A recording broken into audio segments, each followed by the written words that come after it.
dependiendo de las condiciones en que estamos actualmente viviendo.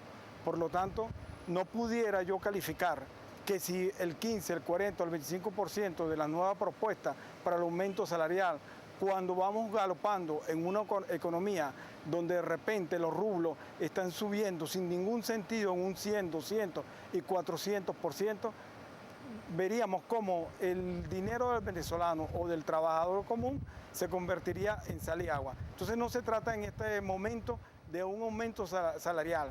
Yo estoy muy convencido que la parte social, la parte de reivindicación social del trabajador es mucho más importante que la parte monetaria. Sin embargo, no podemos vivir sin el dinero, eso estamos muy bien claros.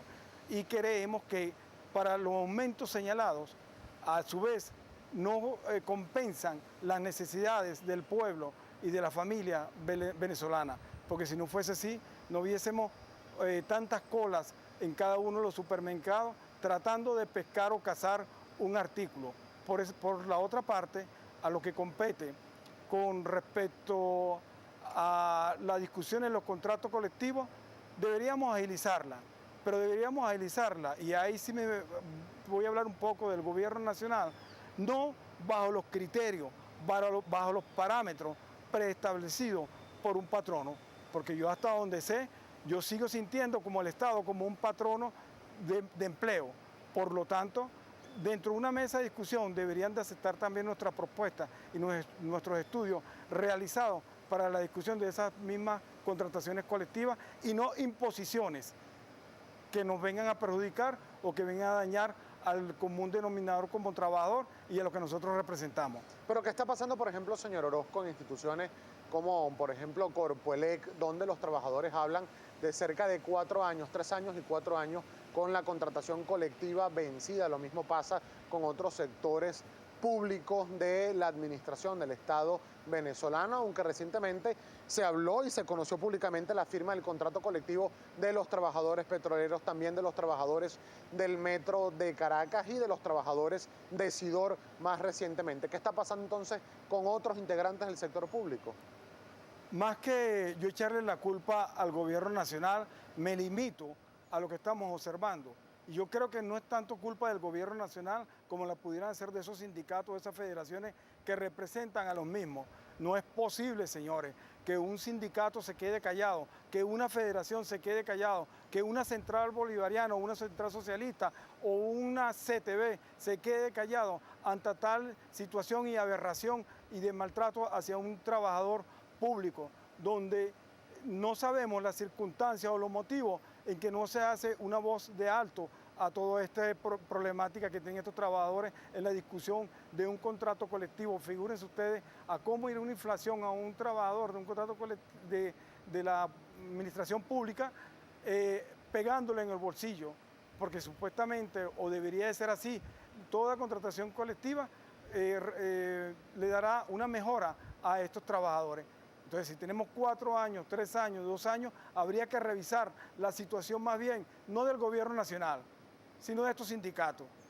¿Hasta dónde están comprometidos con los trabajadores? ¿Hasta dónde están comprometidos con el patrono? ¿Hasta dónde están comprometidos políticamente? Ya Carlos Marx y Engels habían estudiado esta situación en los años 1848. Sindicato patronal, sindicato político o sindicatos o organizaciones que representen a los trabajadores. Me gustaría que estas federaciones, estas centrales y estos sindicatos revisaran cada una de las propuestas y las polémicas que habían colocado nuestros antecesores en estas luchas o estas creaciones de lo que es la verdadera reivindicación de los trabajadores. Señor Orozco, nosotros vamos a leer rápidamente algunos comentarios y preguntas que llegan a través de nuestra cuenta en la red social Twitter, @primerapágina, además siempre agradeciendo los comentarios de quienes nos sintonizan a esta hora y recordando además que para que podamos compartir al aire los comentarios, pues deberían venir con un lenguaje adecuado, sin insultos, sin groserías, por lo menos, ¿no? Escribe @Luis Rigo y dice: inflación de 60%, de cada 100 bolívares se pierden 60. ¿Cómo sobrevive un trabajador con esta situación inflacionaria? Ya les vuelvo a decir, el problema no es realmente político, el problema es más que todo de los que manejamos las masas, de los que trabajamos con ellos diariamente, de los que estamos en los portones, en las fábricas, en las empresas, en los comercios. El problema es más que todo sindical, de estructura sindical. No hay una representación sindical en este país que de un alto, que llame a una convocatoria general de todos los sindicatos, de todas las federaciones y las centrales, sean del color, del partido político, el del turno, el que se fue, el que viene de regreso o el que se va a incorporar. Se trata de una lucha de clases sociales por la sobrevivencia ante una crisis que tenemos viviendo aquí en Venezuela y a nivel mundial. Por lo tanto, yo hago un llamado, y no solamente eso, no hemos tocado un punto muy delicado que fue de lo que más me trajo por aquí, y se trata precisamente de los trabajadores de las empresas ensambladoras e industriales de moto. Hasta en el día de hoy, después que hemos comenzado esta denuncia con respecto a estas ensambladoras de motos, Empire Motor, Moto Vera, Moto Delicia, ubicado en Maracaibo o en Maracay, en el estado Miranda, nos encontramos con un fenómeno muy particular. Existe una inamovilidad laboral, pero ¿cómo el gobierno puede comprar una inamovilidad laboral cuando el trabajador se ve afectado por una situación distinta a la que nosotros veníamos manejando, que es la divisa?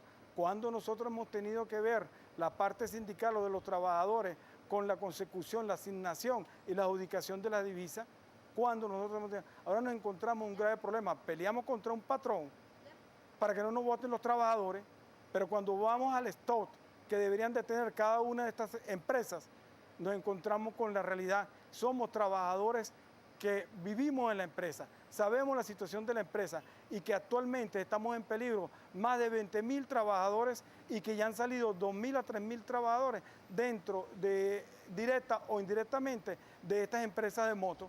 ¿Quién ha asomado o ha dicho algo o nos han hablado de la situación de Sencoes, que nos dicen que están adjudicadas la divisa, pero no están liquidadas? Nosotros no entendemos mucho de eso,